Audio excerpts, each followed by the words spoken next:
The sentence wasn't meant for me. That's how it started.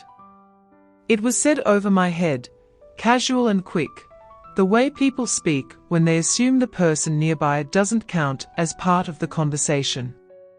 She doesn't really need to know, my grandson said. It'll just confuse her. I was sitting right there at the kitchen table. My hands were wrapped around my coffee mug.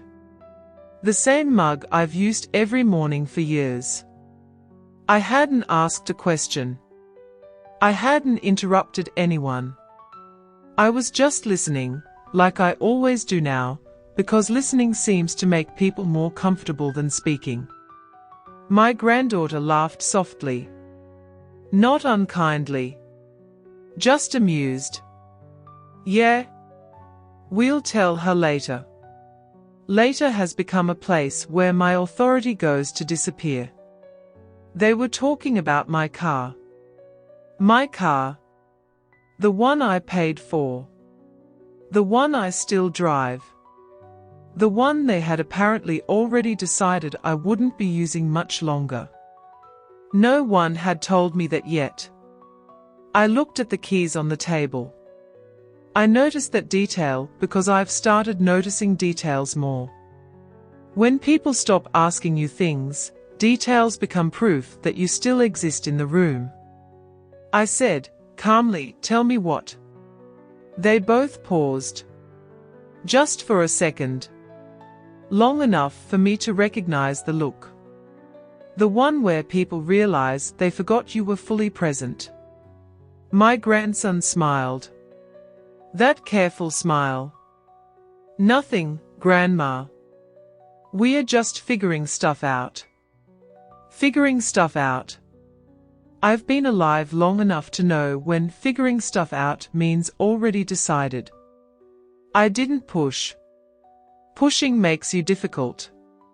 And difficult, at my age, gets quietly filed away under problems. Instead, I waited. They leaned toward each other again, voices lower now.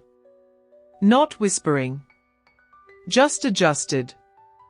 Adjusted the way you do when you assume someone nearby doesn't need full volume. I could still hear every word. She shouldn't be driving at night anymore, my granddaughter said. It's not safe. She doesn't go out that much anyway, my grandson added. We can just take the keys when we leave. Take. Not ask. Not discuss. Take. I felt something press against my chest then. Not anger. Something heavier. Something slower. I said, I drive myself to church. They both looked at me again. That same look. Surprise mixed with patience. Well, yeah, my granddaughter said, stretching the words gently, but we're just trying to help you. Help. That word has learned how to wear many disguises. I took a sip of coffee. My hand didn't shake. I wanted them to see that, though I didn't know why it mattered so much. I've never had an accident, I said.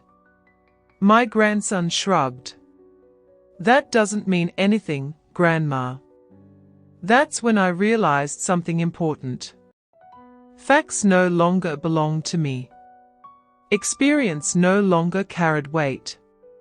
Years no longer counted as evidence. I was being evaluated. Quietly. Casually. By people who still borrow money from me and forget to call on my birthday unless reminded. They went back to their phones. Screens lit up their faces. Plans were being made. Routes adjusted. Decisions layered on top of each other while I sat there, still holding my mug. At some point, my granddaughter reached across the table and moved my keys closer to her side. Not all the way. Just a little. Testing the distance. I watched her do it. She didn't look at me while she did. I said, Those are mine.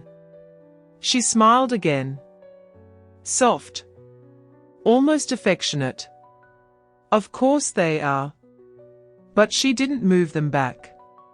That was the moment I understood this wasn't about safety.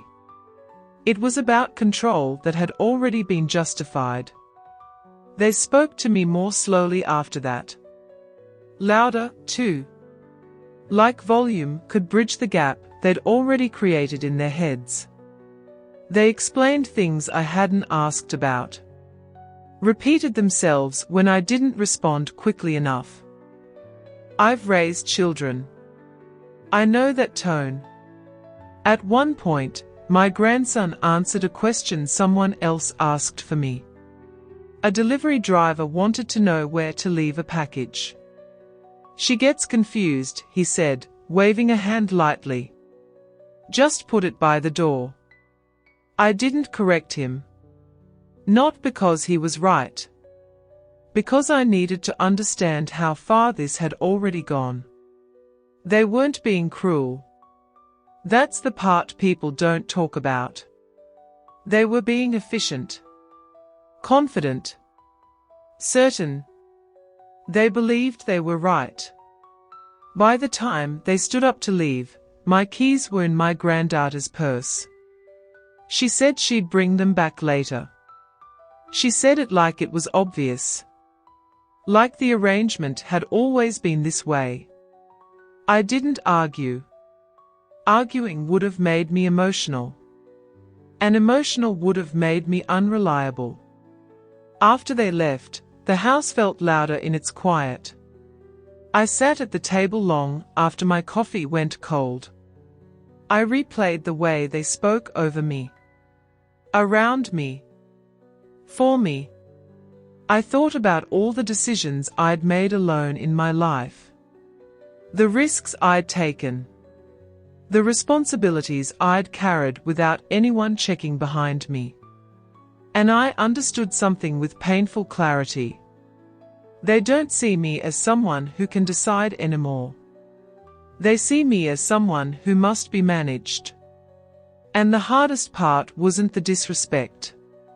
It was how easily they learned to do it politely. Because now that I see it, every smile sounds different.